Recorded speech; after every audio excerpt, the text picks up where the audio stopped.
Le libre-échange commercial dans l'espace de la communauté économique des États de l'Afrique de l'Ouest, CEDEAO, demeure un réel problème du fait de plusieurs entraves.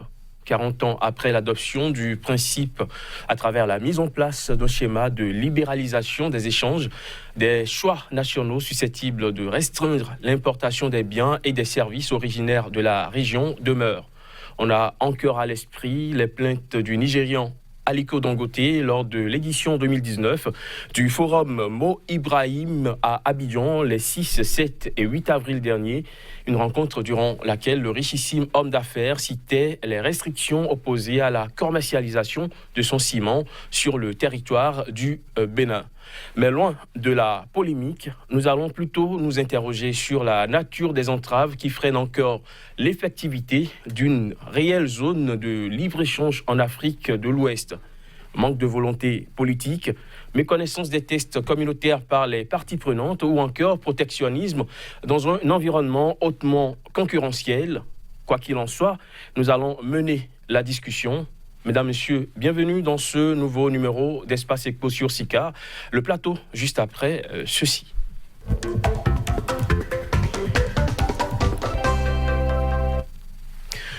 Pour ce numéro, j'ai le plaisir d'accueillir Fidèle Sonon. Bonjour.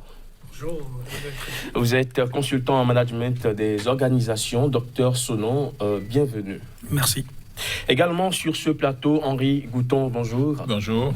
Spécialiste à l'exportation et en développement du secteur privé. Vous êtes également le président du Conseil national pour l'exportation CNES au Bénin. Merci d'avoir accepté l'invitation, Monsieur Gouton. Je vous en prie. Alors, je reste avec vous, Monsieur Gouton. 40 années déjà qu'a été instauré au sein de la communauté économique des États de l'Afrique de l'Ouest le principe de libre échange commercial. Quel état des lieux pouvons-nous faire aujourd'hui? Il faut comprendre que le schéma de libre échange est une opportunité. C'est un système pour gagner de l'argent. Maintenant, vous avez le premier système qui, lui, s'occupe des produits du cru. Ça, c'est de 79. C'est-à-dire, lorsque le produit est de l'ananas ou du manioc, ce que je dois présenter à la frontière pour entrer chez l'autre, c'est le certificat phytosanitaire, tout ce qui est papier de sanitaire. On sait que ça vient de ce pays-là. Et en 2002, ils ont considéré que il faut engager la transformation structurelle de l'espace. Parce qu'on ne peut pas continuer toujours à vendre la matière première. Il faut la transformer et créer une industrie. Et c'est cette industrie maintenant qui va vendre son produit. Et également, il y a eu un schéma qui a été mis en place pour l'industrialisation de la région. Je ne connais aucun pays qui n'a pas envie d'avoir des industries. Et les règles ont été fixées. Il faut qu'il y ait 60% de la matière première venant d'un pays originaire, mais également qu'il y ait 30% de valeur ajoutée, c'est-à-dire salaire et ainsi de suite. Mais sur cette base-là, cela implique deux acteurs essentiels. Les entreprises. Mais l'entreprise ne va là où il est sûr de gagner de l'argent. Maintenant, il aurait fallu que la volonté politique et son administration ne se transforment pas en des administratifs, mais se transforment en des agents de facilitation, de nature à mettre en place toutes les actions. Parce que quand vous êtes industrialisé, il faut que l'électricité ne soit pas trop chère. Il faut qu'il y ait des routes. Et qui on met en place les infrastructures de nature à ce que l'industrie qui veut s'installer soit efficace. Maintenant, si les acteurs politiques, les entreprises qui ne trouvent pas leur compte et les acteurs politiques ne font pas cet élément de base, le schéma, c'est un schéma qui va rester là sans lendemain. Dites-nous, 40 ans après, avez-vous l'impression que le libre-échange commercial est une réalité en Afrique de l'Ouest? On peut le penser de deux manières. Votre question m'aurait intéressé, vous dites, OK, à quel niveau, à quel degré de pourcentage nous pouvons nous trouver et dire qu'on n'a rien fait? Dites-nous. Parce qu'aujourd'hui, il y a quand même 1, 2, 3, 4%, 5%. Mais est-ce que 4, 5, 6%, 10%, il y a la performance? Mieux, l'UEMOA dit, moi je vais essayer d'arriver à 25%. Et tout le monde sait que 25%, ça n'amène à rien. Voilà qu'ils décident de 25%. Donc, mais cela a permis au moins d'entamer, je dis bien d'entamer, disons, ce chemin d'entamer le processus. Parce que jusqu'à ce jour, le processus, ce schéma, il bégaye. Il n'est pas performant. Il n'est pas efficace. Parce qu'il n'y a pas de facilitation pour les entreprises à saisir les opportunités. Les gouvernants de nos pays n'ont pas ça comme préoccupation essentielle. Je n'avais qu'un seul élément exemple, hein, vous le constaterez. C'est que tous les ministres du commerce, la plupart que l'on met, parce que c'est lui qui met ça en œuvre, et qui suscite, vous voyez que le ministre du commerce n'est jamais quelqu'un qui s'y connaît. Ça n'a jamais été un gars professionnel qui s'y connaît. Donc à partir, vous comprenez que les gouvernants mettent toujours quelqu'un, bon, c'est comme si on veut remplir le casier, et celui-ci n'arrive jamais à jouer son rôle qui fait que 40 ans après, on est encore au balbutiement. Alors, Fidèle Sonon, je me tourne vers vous. Avez-vous le même visage, avez-vous le même regard porté sur 40 années de parcours, de processus de libéralisation des échanges dans l'espace CEDEAO? D'abord, il faut dire, je confirme ce que M. Couton a dit, c'est tous les espaces de libre-échange sont des opportunités a priori. Lorsque vous observez le mécanisme que nous avons en Amérique du Nord, l'ALENA, entre les États-Unis, le Mexique et puis le Canada, lorsque vous observez ce qui se passe au niveau de l'espace de l'Union européenne, lorsque vous observez dans le principe ce qui s'est passé au niveau de la CEDEAO, au niveau de l'UEMOA, évidemment, tout ça, ce mécanisme est mis en place pour justement booster la création et le développement, surtout d'industries locales, et booster par ricochet l'économie. Donc, a priori, c'est une opportunité.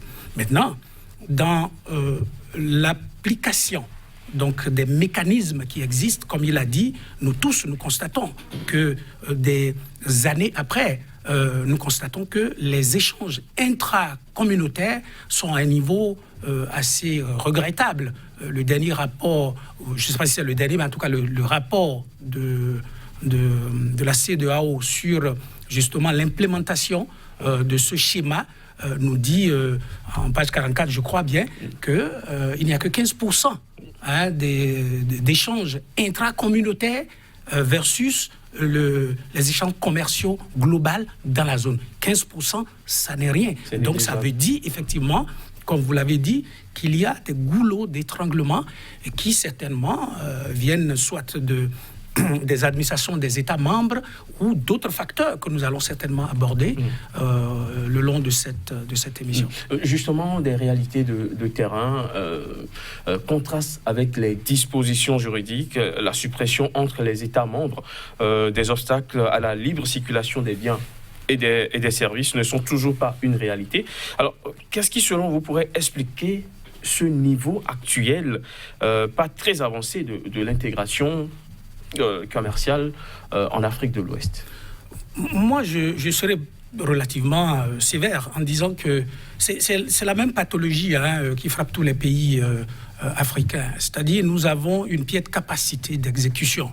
Nous avons de très beaux documents, parce que lorsque vous lisez, sans être forcément spécialiste de ces questions-là, lorsque vous lisez tous les documents, toute la théorie sur le libre-échange au niveau de l'espace de la CEDEAO, vous voyez que c'est un outil excellent, parce que c'est un espace économique.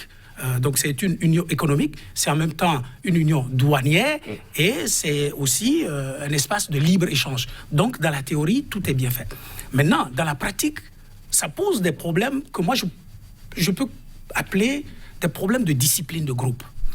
Parce que lorsque vous lisez la plupart des évaluations faites ici et là par des universitaires ou même par la CEDEAO elle-même, vous comprenez qu'il y a beaucoup d'États qui ont ratifié ce traité, ces accords, mais qui ne respectent pas dans la pratique.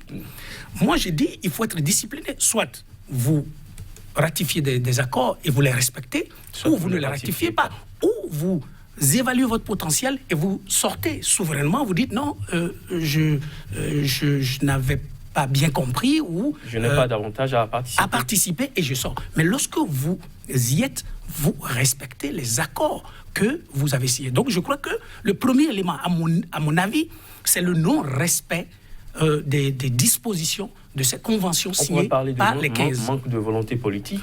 Oui, manque de volonté politique, mais moi j'appelle ça vulgairement indiscipline, parce que lorsque vous appartenez à un groupe, vous respectez ce que vous avez ratifié, ce que vous avez convenu de respecter. Évidemment, il y a d'autres éléments. C'est quel est l'esprit du schéma? Pour ce que j'en sais, l'esprit, c'est de créer au finish un marché commun. Et tout le monde sait qu'en économie et en commerce, plus précisément, le marché, c'est tout en commerce. Quand vous avez le marché, vous avez presque tout. En dehors du produit, bien sûr, vous avez presque tout. Et c'est ce qui a permis à des pays comme la Chine de sortir en un peu plus de 3 décennies plus d'1 milliard de citoyens de la classe moyenne à de la classe pauvre à la classe moyenne. Alors, donc l'esprit au départ, c'est de créer un marché communautaire pour booster justement les ventes et donc l'économie. Donc, a priori, c'est une bonne chose. Maintenant, la question qui s'est posée, à mon avis, c'est que est-ce que tout le monde a les mêmes capacités de production pour bénéficier donc de cet espace de libre-échange? Lorsque vous regardez les produits phares, le pétrole, le coton, les bétails sur pied et quoi d'autre, un certain nombre de produits phares. Par exemple, vous ne voyez nulle part citer le Bénin bénéficiant véritablement, un pays comme le Bénin bénéficiant véritablement de cet espace, par exemple. Lorsque nous prenons le secteur de l'industrie, la question de l'énergie électrique à usage domestique n'est pas complètement réglée dans certains de nos pays, dans l'espace de la CEDEAO, pour parler de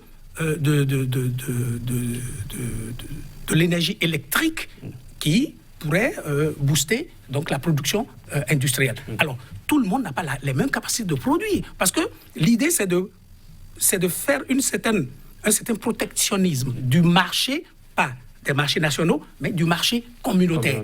Alors, si on protège le marché au niveau communautaire et que vous ne pouvez pas produire suffisamment pour échanger et donc en bénéficier, quel est votre intérêt à y être? Donc ça, me semble-t-il, ce sont quelques goulots d'étranglement au-delà des aspects administratifs. Alors, M. Bouton, si on en est là encore 40 ans après au sein de la CEDEAO, est-ce qu'il n'y a pas quelque part un problème de méconnaissance des tests qu'on s'est librement donnés? En fait, les tests qu'on s'est donnés, on en a fait une arlésienne.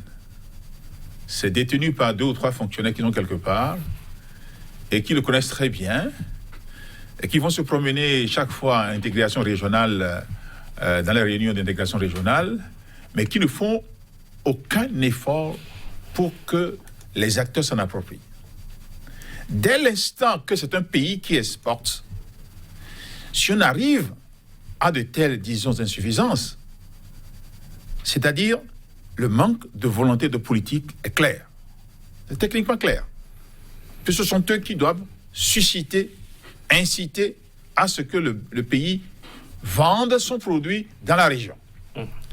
Puisque c'est lui qui envoie. Parce que la règle d'origine appartient, et lui en tant que gouvernant politique, et l'administration, parce que la volonté politique, c'est lui qui impulse l'administration. Mais voilà, ces deux-là, on a l'impression qu'ils ne sont pas tellement préoccupés à pouvoir conquérir le marché régional à partir de leur potentiel. Et ne pas seulement demander à des entreprises de venir, mais de susciter des entreprises à pouvoir être capables d'aller conquérir le marché régional. Je donne un exemple très simple. Dangote, à un système donné, importait massivement du riz. Et Obasanjo lui dit, mais écoute, il était le chef d'État, il dit, mais écoute, Dangote, tu ne peux pas en produire si en bas. Il dit, non, les facilités que j'ai à importer mon riz me coûtent moins cher que toute votre tracasserie administrative d'ici, donc je ne peux pas le faire. L'autre dit, écoute, je vais t'accompagner, moi, chef d'État, à enlever tous ces goulots administratifs-là pour que tu sois capable de produire ton riz ici, au lieu d'en importer, et inonder l'Afrique de l'Ouest. Et aujourd'hui, ce monsieur, il est presque prêt à inonder de riz l'Afrique de l'Ouest avec toutes les facilités que le pays lui accorde. Donc, il y a une volonté politique à un instant donné d'accompagner cet individu à pouvoir lui enlever toutes les entraves administratives, n'est-ce pas? Et que le schéma ne soit plus une arlésienne, c'est-à-dire on sait que ça existe, mais bon, enfin, vous comprenez quoi? Il faut aller passer encore. Parce qu'elle est assez contraignante. Hein. Vous devez aller les voir, votre entreprise, vous devez expliquer tout ce que vous faites, la carte d'identité. Vous allez encore passer là-bas, votre produit, on doit regarder, vous devez détailler, expliquer tout ce qu'il faut. Et il y a 6 étapes à respecter. Mais si dans ces 6 étapes-là, vous n'avez ni l'expertise, monsieur Velmoyen, ni l'expertise, la compétence de la volonté politique, l'entreprise aura du mal à pouvoir aller conquérir ce marché régional. Donc, et c'est vrai qu'il manque quelques instruments. Il manque quelques instruments de nature, et ces instruments ne permettent pas effectivement d'atteindre ces objectifs-là. Donc, pour moi, voyez-vous, le schéma de livraison des échanges, je vous mets au défi de démontrer, ce n'est pas vulgarisé. Même des fois, les administrateurs n'en savent rien. N'est-ce pas? Alors qu'il y a des structures qui sont chargées, disons, de cela.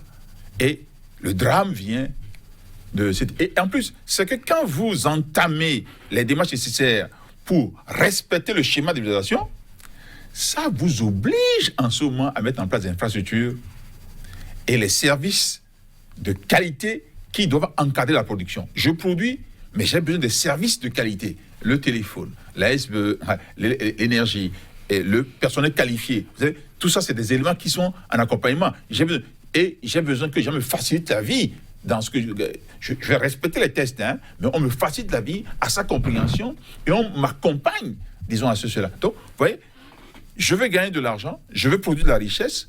Cela implique une démarche méthodologique que vous constatez malheureusement que vraiment c'est pratiquement le dernier souci, vraiment le dernier souci.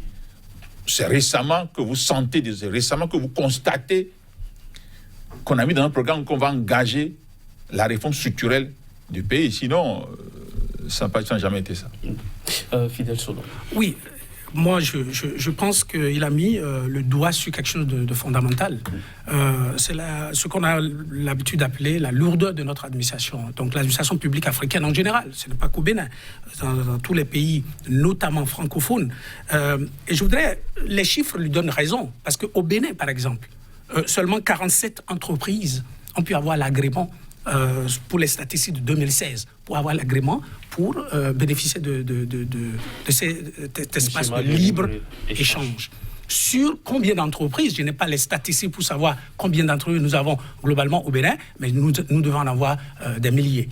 Alors, lorsque vous avez une situation comme celle-là, sûrement que effectivement la Commission nationale d'agrément, qui est supposée être une structure qui devrait accompagner les entreprises à comprendre comment ce marché fonctionne, quels sont les critères à respecter pour avoir l'agrément d'aller sur ce marché. Certainement que ces structures ne font pas très bien leur travail pour accompagner les entreprises béninoises, par exemple, et d'autres entreprises dans l'espace CEDEAO pour aller bénéficier pleinement de ce marché. Donc, effectivement, il y a la question de nos administrations publiques. Parce que dans nos administrations publiques, les fonctionnaires ne voient pas les usagers comme des clients. Non, ils ne voient pas les usagers comme des clients. Comme des partenaires. Non, comme des partenaires, comme de vrais clients, des gens sans qui ils n'existent pas. Ils ne les voient pas de cette façon. Ils ne savent pas que lorsqu'il y a plus d'entreprises donc, qui bénéficient de cet espace de libre-échange et donc qui assurent leur développement, c'est de ce fait qu'ils peuvent, par exemple, garantir leur salaire. Et donc, effectivement, ça pose un problème d'ordre politique, mais aussi des fonctionnaires qui travaillent. Parce que dans certains pays, il y a forcément des dispositions que personne ne respecte. Et puisqu'il y a l'impunité totale, et donc les fonctionnaires ne font pas le travail de vulgarisation et d'accompagnement des entreprises. Malgré l'existence du schéma de libéralisation des échanges au sein de la CEDEAO, il arrive toujours que certains pays de l'espace refusent l'entrée sur leur territoire d'un produit originaire de l'espace communautaire. De telles mesures se justifient-elles en pleine mondialisation économique, alors que le commerce intra-régional est à un point vraiment négligeable? Ça ne se justifie pas. Pas du tout. Mais en fait, on appelle ça du dilatoire. C'est-à-dire parce qu'il y a une entreprise qui est dans le pays, qui n'aimerait pas que le produit d'un pays... de l'extérieur. Non, pas de l'extérieur. Parce qu'en fait, voyez-vous, la CEDEAO est notre espace national. Ce n'est pas un espace extérieur. C'est notre espace national. Et c'est vrai, l'aspect criard, c'est que la CEDEAO, c'est seulement qu'en 2015 qu'il y a une union douanière. Vous imaginez, c'est seulement qu'en 2015 qu'il y a une union douanière parce qu'on devait négocier les accords de partenariat économique avec l'Union européenne. Sinon, il n'y aurait jamais d'union douanière dans cet espace-là. Vous comprenez un peu ce que veut dire dans ce schéma-là, n'est-ce pas?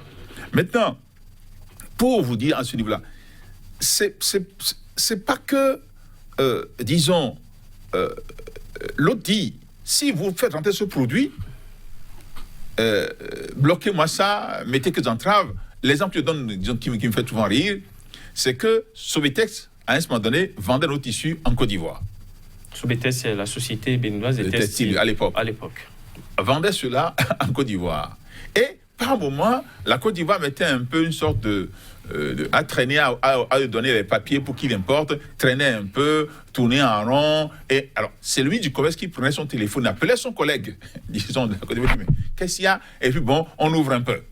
Hein, on ouvre un peu, et ça vient ainsi de suite. C'est pour ça que lorsque vous parlez de commerce, lorsque vous parlez d'échange, vous ne parlez pas de démarche administrative. C'est une hérésie. Vous parlez de facilitation.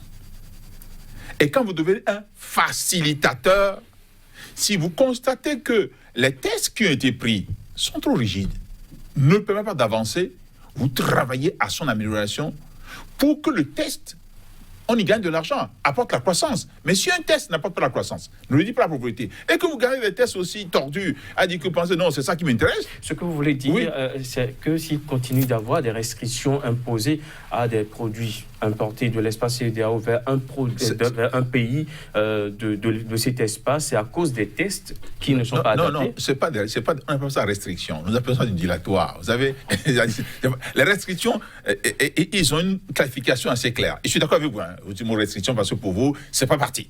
Hein? Bon, pour nous, on sait que, je prends par exemple notre ananas. L'ananas du Bénin peut rentrer au Nigeria. Si j'ai mon certificat phytosanitaire et mon certificat de sanitaire et phytosanitaire, ça peut rentrer au Nigeria. Mais au jour d'aujourd'hui, vous avez beau avoir ce papier, vous le déposez à la frontière et c'est quelqu'un d'autre qui l'amène. Bon, ils ont dit, vous n'êtes pas capable de rentrer sur notre territoire. Chacun essaie de mettre ce qu'on appelle, pas des entraves, hein, mais du fait du dilatoire.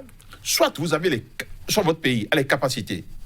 Lorsqu'ils se rencontrent entre eux, il va dire, mais monsieur le président, comment se fait-il qu'on en a, vous le bloquez? Il y a ce papier, vous ne pouvez pas empêcher que ça rentre. Et vous négociez avec lui. Et d'autre part, c'est quoi? Je vous explique. Si je vends de l'ananas au Nigeria, par exemple, le Nigeria n'a aucune envie de sortir de devises pour l'ananas. Aucune. Bien que, c'est-à-dire, il doit recevoir l'ananas. Mais lui, il n'a pas de devise pour l'ananas. Il préfère que ça ne rentre pas la fraude. Comme ça, il ne s'endette pas. C'est ces réalités-là qui circulent partout, qui sont des non-dits, qui sont de vrais non-dits que nous connaissons en tant que professionnels. Mais je dis, on doit pouvoir s'asseoir pendant les réunions de MIST et de rencontres périodiques de la CEDEAO, lever ces différents éléments. Lorsque j'étais encore le président de la commission des politiques communes, à l'UEMOA où je m'occupais de l'aspect commerce, moi je mettais le pied dans le plat, j'enlevais les différents éléments, je dis non, ça ne peut pas se passer comme ça. Donc, techniquement, il faut expliquer pour qu'on ait les entraves. Mais c'est un processus. Mais vous devez être un système de facilitation. Vous comprenez? Ce n'est pas une restriction. c'est autorisé que ça doit rentrer. Mais ça peut arriver à la frontière, on va dire, on trouve... c'est ce qu'on appelle des... comment ça s'appelle cette histoire-là? On dit la libre circulation des biens et des personnes. On renvoie ça vers la libre circulation. C'est qu'il n'y a pas la libre circulation des biens et des personnes qui font que ces produits-là ont des entraves. Et que chacun trouve des petites chicaneries pour ne pas recevoir l'autre, pour ne pas sortir de devise, pour ne pas faire ceci, cela, ou qu'il y ait une entreprise qui est là-bas qui n'a pas envie de voir un produit qui est rentré chez lui. Fidèle Solon, comment peut-on expliquer ces entraves, ces restrictions, malgré l'existence du schéma de libéralisation des échanges depuis bientôt 40 ans? Monsieur Gouton préfère le mot dilatoire. Oui, effectivement, c'est du dilatoire. Et je pense que ça nous ramène à la question de la discipline. Il faut que ce dilatoire soit sanctionné d'une manière ou d'une autre. Je crois que l'un des problèmes aussi de ce schéma, c'est que on ne dispose pas au niveau de la CEDEAO d'un mécanisme coercitif et d'un mécanisme de sanction. Parce que s'il y avait un mécanisme de sanction pour les pays qui ne respectent pas les dispositions entièrement, peut-être que quelque chose allait changer. Évidemment, on ne peut pas dire qu'un pays, je veux parler au niveau État, ne connaît pas suffisamment les dispositions. Donc, si délibérément un pays choisit de faire du dilatoire pour faire entorse à la libre circulation, il va falloir effectivement qu'il y ait une espèce de justice au niveau de la CEDEAO qui constate ces irrégularités et qui les punisse. Donc, c'est pour ça qu'au départ, je parlais de question de discipline. Où vous allez dans ce groupe et vous vous préparez à bénéficier des avantages et vous augmentez votre potentiel et votre puissance, ou vous dites souverainement, je me retire. Mais vous ne pouvez pas vous engager à signer des conventions, des traités, etc. et continuer de parler de souveraineté quand ça vous arrange, et lorsque ça ne vous arrange pas, vous êtes dans un espace communautaire. Et je voudrais faire une analogie, c'est une diversion utile. C'est comme le Bénin qui signe la convention relative à la Cour africaine des droits de l'homme, qui l'intègre même dans sa constitution. Donc la Cour africaine des droits de l'homme qui devient une cour béninoise qui rend une décision et vous opposez le principe de souveraineté pour ne pas respecter cette décision. Si vous croyez que c'est trop contraignant, retirez-vous du schéma de libre-échange. Mais si vous pensez que ça pourrait être effectivement une opportunité, préparez vos entreprises à aller sur ce marché-là. Donc, la question de discipline, et c'est sûrement parce qu'il y a beaucoup d'États plaisantins dans l'espace que... Justement, est-ce que c'est parce que j'ai ratifié l'accord, que je fais partie de la zone de libre-échange commercial, que systématiquement, tout ce qui quitte l'espace communautaire peut arriver chez moi? Est-ce que, quelque part, j'ai des principes dérogatoires comme prérogatives discrétionnaires que je peux appliquer à un moment donné, soit pour protéger les productions locales, une certaine forme de protectionnisme que je peux opposer à des moments donnés pour protéger quand même le secteur privé local? Si, il y a des clauses d'exception, ça se prend, mais seulement que ça a une durée limitée. On peut le prendre peut-être pour 1 an, pour 6 mois, mais encore, il faut faire la formalité vis-à-vis de l'institution qui est la CEDEAO ou l'UEMOA. Vous devez aller faire ces démarches-là pour dire, moi, je considère que j'ai besoin de protéger mon marché pendant un certain temps, et vous justifiez. Et les autres États vous l'accordent. Mais vous ne pouvez pas le faire de manière... unilatérale. Indéfiniment. Indéfiniment. Aussi sans... Parce que vous êtes dans un espace, disons, communautaire.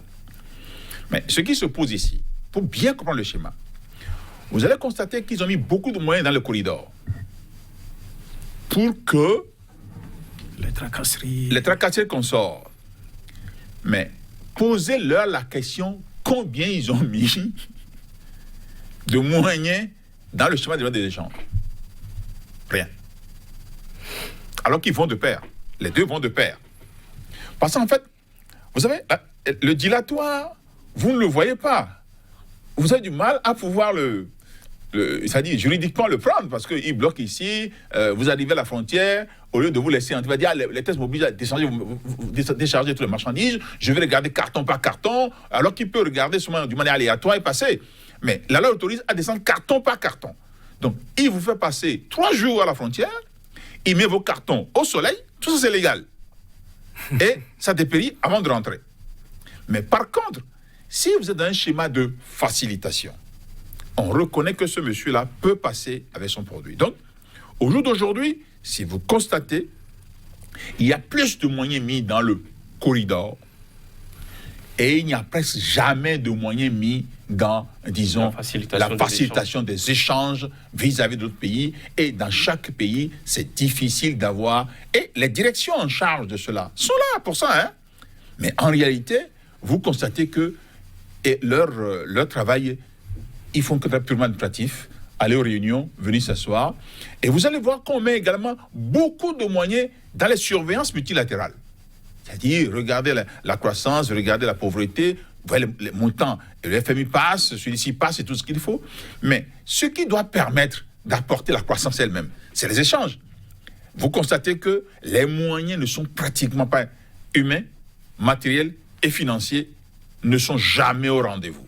Ou c'est des lignes, disons, bidons que l'on met à l'intérieur. Et depuis la nuit des temps, que ce soit au Nigeria, que ce soit dans tous les pays, tout le monde fait pareil. Hein? L'administration béninoise ici, c'est pire. Hein? Vous avez là, c'est ce qu'on appelle la direction de l'intégration régionale suivie. Alors là, ça, c'est une calamité. Vous avez la direction générale du commerce extérieur, je ne sais pas quoi, musée du commerce, ça, c'est pas la peine. Direction Afrique. Alors, c'est des gens, en fait, si vous allez les voir, vous perdez votre temps. Donc, ce qu'il faut comprendre, vous constatez que le schéma de libération des échanges n'a pas été pris à la dimension pour laquelle on doit prendre. Et comprendre que je dois augmenter les échanges, mais je dois être un facilitateur et non un contrôleur. Mais d'autre part, et je vais finir par là, quels sont ceux qui créent des ennuis aux frontières? C'est les corps habillés. Et les corps habillés dépendent, ils ont des chefs. C'est des gens disciplinés. C'est des gens disciplinés. Mais s'ils sont indisciplinés, c'est que quelque part, la volonté politique ne veut pas voir ce corps-là discipliné. Et ce sont eux qui créent tous les ennuis, tous les emmerdements, parce que le produit doit aller d'un point à un autre. Et quand vous êtes à la frontière, il y a la douane qui vérifie si vous avez respecté l'ensemble des différents éléments. Et si la douane a fait le choix de vous créer des ennuis, vous ne pouvez pas rentrer dans notre pays. N'est-ce pas? Donc, ces corps habillés, dont ils sont connaisseurs, n'est-ce pas, et qui ont des hiérarchies, sont de vrais indisciplinés en matière de chemin de libération des échanges. Alors, moi, ça m'amène à dire, est-ce que nos gouvernements ne sont pas complices? Je vais plus loin dans cet élément. Pourquoi ils sont complices? C'est que c'est vrai qu'à la CEDEAO et à l'UEMOA, la sanction des États pour des indisciplinés, c'est vrai que ça n'existe pas. Ça n'existe pas. Alors, Fidèle Sonon, vous avez écouté le développement de M. Gouton-Henri. Ce protectionnisme que certains États opposent, ce n'est pas forcément un crime. Non, je suis heureux d'apprendre qu'il y a des clauses d'exception dont on peut profiter en toute légalité. C'est-à-dire qu'il y a un processus, il faut demander comme une autorisation et c'est ponctuel. Mais dans la réalité, lorsque on a un pays comme le Bénin, on a un pays comme le Cameroun, le Niger et qui d'autre qui a de frontières avec le Nigeria, le pays le plus peuplé, bientôt 200 millions d'habitants, lorsqu'on est frontalier avec ces pays et quand on est spécifiquement le Bénin avec plus de 700 kilomètres de frontières essentiellement poreuses, on n'a pas envie de prendre des mesures protectionnistes. En tout cas, vis-à-vis du Nigeria. Pourquoi? Parce que c'est complètement inopérant. 2, si éventuellement le Nigeria fait une réplique commerciale, je crains que ce soit la mort. En matière politique encore, on peut s'amuser à ne pas respecter un certain nombre de conventions auxquelles on a adhéré. Mais sur le plan commercial, c'est la mort. Lorsque le Nigeria décide, par exemple, et nous connaissons, si nous prenons, revenant au cas que vous avez cité, le cas Dangote, si le Nigeria décide de répliquer en protégeant son marché, et vous savez de façon formelle et surtout informelle combien de Béninois vivent du marché du Nigeria, ce qu'il aurait fallu faire, selon moi, c'est de voir quels sont les segments du marché nigérian que nous pouvons percer en utilisant justement les mêmes avantages de libre-échange. Qu'est-ce que nous pouvons produire et déverser, je utilise le mot déverser à dessein, sur ce gros marché? Parce qu'il y a des pays qui sont en dehors des pays de SADC, des pays qui sont en dehors de la zone de la CEDEAO, qui rêvent d'être le Cameroun, qui rêvent d'être le Bénin, qui rêvent d'être le Niger, qui ont le Cameroun dans une moindre... Non, le Tchad même, dans une moindre mesure, par coup série. Donc, lorsqu'on est à côté du Nigeria, on a envie de profiter plutôt d'un marché. Et donc, je reviens à la question du potentiel de production. Qu'est-ce que nous pouvons produire pour gagner le marché nigérien? Parce que quand vous avez le marché, vous avez tout. Nous parlons de l'industrialisation au Bénin. Oui, il faut, si vous produisez à l'échelle industrielle, il faut l'écoulement. Il faut écouler sur un marché. Donc, au lieu de prendre des mesures protectionnistes, il vaut mieux respecter les accords qu'on a librement signés et donc ne pas interdire un produit. Pour ce que je sais, le ciment produit d'un côté au Nigeria est un produit d'origine nigériane. Il n'y a pas que ce cas. Il y a des produits béninois qui ont également du mal à entrer sur le territoire nigérian, sur le territoire togolais, sur le territoire nigérien, par exemple. Exact, oui. Mais en fait, pour qu'on puisse bien se comprendre, on appelle ça des clauses de sauvegarde. Je prends une clause de sauvegarde pour protéger mon... C'est légal, hein? Ponctuellement, enfin, pour une période donnée. Et je justifie. Sinon ça contredit finalement sans contredit pas. Non, l'accord qu'on a signé. Non, elle existe. Même dans l'accord qui existe, la clause de sauvegarde est bien marquée là. On dit, je veux une clause de sauvegarde, mais je justifie que tant. Mais c'est vrai que autant le Bénin a aussi des difficultés pour que ces produits rentrent dans d'autres pays, c'est vice-versa. C'est très, très difficile. Lorsque vous voulez d'abord circuler dans votre propre État, c'est très difficile. Lorsque vous voulez passer la frontière, c'est encore plus difficile. Lorsque vous voulez aller livrer votre client, c'est encore très difficile. Parce que la fluidité, ce qu'on appelle la fluidité des échanges, c'est comme une arlésienne. C'est-à-dire on ne comprend pas qu'il doit y avoir une fluidité. Et c'est vrai que nos pays ont d'énormes problèmes pour passer le produit à ce niveau-là. Mais lorsque vous avez un produit nigérien et que vous respectez les schémas de libéralisation, ça ne pose aucun problème. Mais ce qui va constituer, si tel est que, et j'insiste là-dessus, si tel est qu'on met des moyens importants dans le corridor, on met des moyens importants dans la surveillance multilatérale, on met des moyens importants pour la réduction de la pauvreté, on doit mettre des moyens aussi importants pour la facilitation de nos échanges, permettant une application optimale du chemin de livraison des échanges. Alors, M. Bouton, on note également une disparité entre les différents produits en ce qui concerne le libre échange dans l'espace CEDEAO. Par exemple, si les produits du cru et de l'artisanat ont une certaine facilité à circuler librement dans l'espace communautaire, les produits industriels, eux, circulent moins facilement. Oui, en fait, c'est pour ça qu'on dit engager le plus dans une démarche structurelle. Parce que si vous ne structurez pas votre pays, vous ne pouvez pas créer des industries. Ça, c'est pas vrai. Mais au départ, les produits du cru avaient les mêmes exigences que les produits industriels. Et c'est après qu'on s'est rendu compte, écoutez, on sait que le produit là est produit au Nigeria, au Bénin ici. Est-ce qu'on va commencer par le demander? La certification d'origine est plus facile, a priori. Non, on a ouvert. Sinon, au départ, c'était aussi compliqué. Allez, mais le paysan qui va amener son manioc d'un point à un autre, on sait que ça vient de ce territoire. Donc, il n'est pas parti chercher ça en Chine. Donc, on peut le laisser et on dit maintenant, nous voulons seulement que ce qu'on appelle les obstacles techniques au commerce, c'est-à-dire le certificat sanitaire et phytosanitaire que vous présentez et ça passe. Mais dans les produits industriels, il y a quelque chose qui est important. C'est les 30% de valeur ajoutée. Qu'on s'assure qu'effectivement, il y a le personnel et tout ce qui... C'est ces 30%-là qui posent également un problème. Et également, c'est les 60% de matières premières originaires de la région qui également intègrent. Et c'est dans cette analyse-là... Comment vous certifiez que... Non, non, il faut atteindre ça pour que vous soyez éligible. C'est une préférence qu'on vous donne. En fait, c'est une préférence qu'on vous donne. Mais la préférence, pour l'avoir, on doit démontrer qu'il y a 60% de matières premières, vous l'avez pris ici, et il y a 30% de valeur ajoutée qui existe sur au niveau du pays. Et c'est cela qui permet d'être certain qu'on y gagne de l'argent. Et qu'il y a une richesse qui se crée, mais également on gagne de l'argent. Maintenant, voyez-vous, la grande difficulté, c'est cette matière première-là qui doit rentrer. Comment est-ce qu'on facilite la vie à celui qui doit le chercher pour mettre ça dans l'industrie? Alors, c'est plus difficile, ça. Même pour collecter, vous savez qu'il y a des règles de collecte de produits qui sont aussi contraignantes que difficiles. N'est-ce pas, un peu partout, dans tous les pays. Donc, c'est l'ensemble du schéma qu'il faut vraiment avoir cette capacité, cette compétence déterminée. Mais, rassurez-vous, hein, ils n'ont plus le choix parce qu'ils sont tenus de le faire. Tenus de le faire.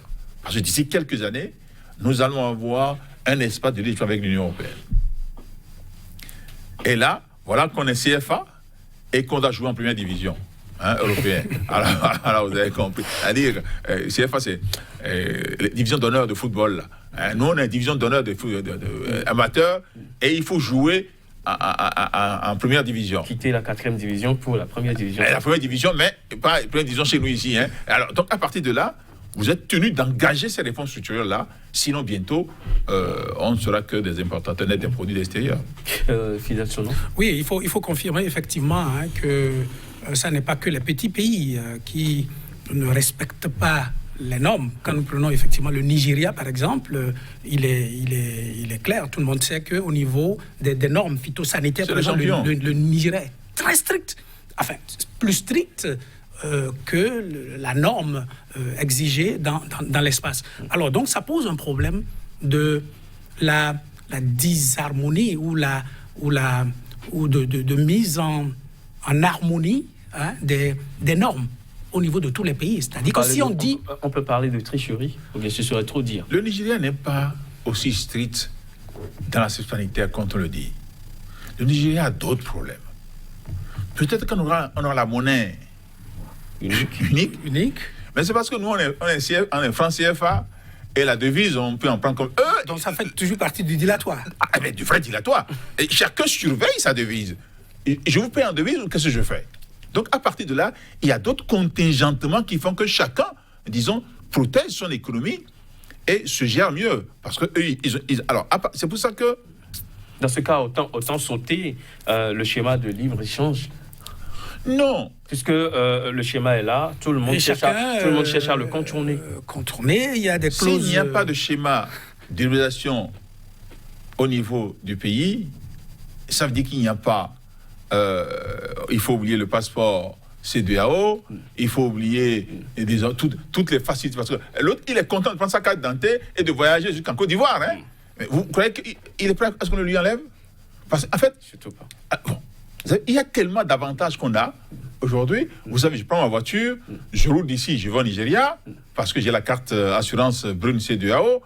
Il y a tellement d'avantages. Alors, nous sommes presque à la fin de cette émission. Y a-t-il des raisons d'espérer que l'intégration commerciale atteigne une meilleure performance les années à venir au sein de l'espace CEDEAO?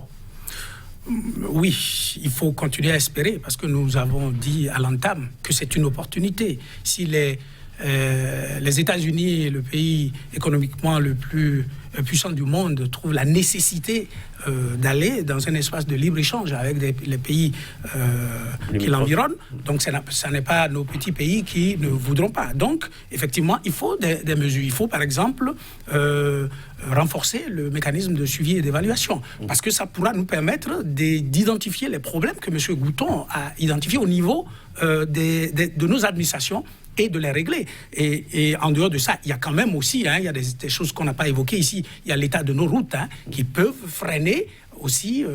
les infrastructures. Oui, des infrastructures routières qui peuvent freiner. Il y a la question de la lourdeur de l'administration publique. Il y a la question de l'énergie. Le coût de production. On peut en citer jusqu'à Monsieur Gouton, y a-t-il des raisons d'espérer pour l'avenir? Non, oubliez l'espérance. Parce qu'en fait, l'espérance ne crée pas la richesse. Ça, c'est vraiment... c'est pour ceux qui y croient, les idées là, non. Il n'y a que des crises qui ont développé les pays. La crise est pour bientôt. Et quand la crise sera là, vous allez voir. On sera Vous prédisez obligé une crise. Vous prédisez une Non, crise. mais vous savez, il a fallu la crise des APE pour qu'on aille le tarif douanier. Et c'est des crises qui font que les gens se lèvent. Et la crise économique, n'est-ce pas? C'est le tarif extérieur commun de 1979 qui a amené, disons, à pouvoir dire on va faire la monnaie commune. Donc, il va arriver à un seul instant où chaque pays, sans que lui, il ne peut pas, il a un couloir, même le Nigeria c'est des couloirs, hein, on croit qu'ils sont grands, non. Et ils seront obligés. Obligés de s'asseoir pour développer leur pays, de céder, de régler, pour qu'il y ait des échanges de part et d'autre. Mais rassurez-vous, je n'ai jamais vu un pays se développer si ce n'est pas la crise qui s'installe sur sa tête. une thérapie de choc. Vivement le déclic. Merci à vous d'être passé sur le plateau de cette émission. Docteur Fidèle Sonon, consultant en management des organisations. Henri Gouton, spécialiste à l'exportation et en développement du secteur privé, président du Conseil national pour l'exportation CNES au Bénin. Merci d'être passé avec vos différentes explications et analyses. Mesdames, Messieurs, ce sera tout pour ce numéro d'Espace Éco. Vous pouvez également le retrouver sur notre site www.sicatv.info. Prochain rendez-vous dans une semaine. Surtout, restez avec nous. L'information revient sur SICA.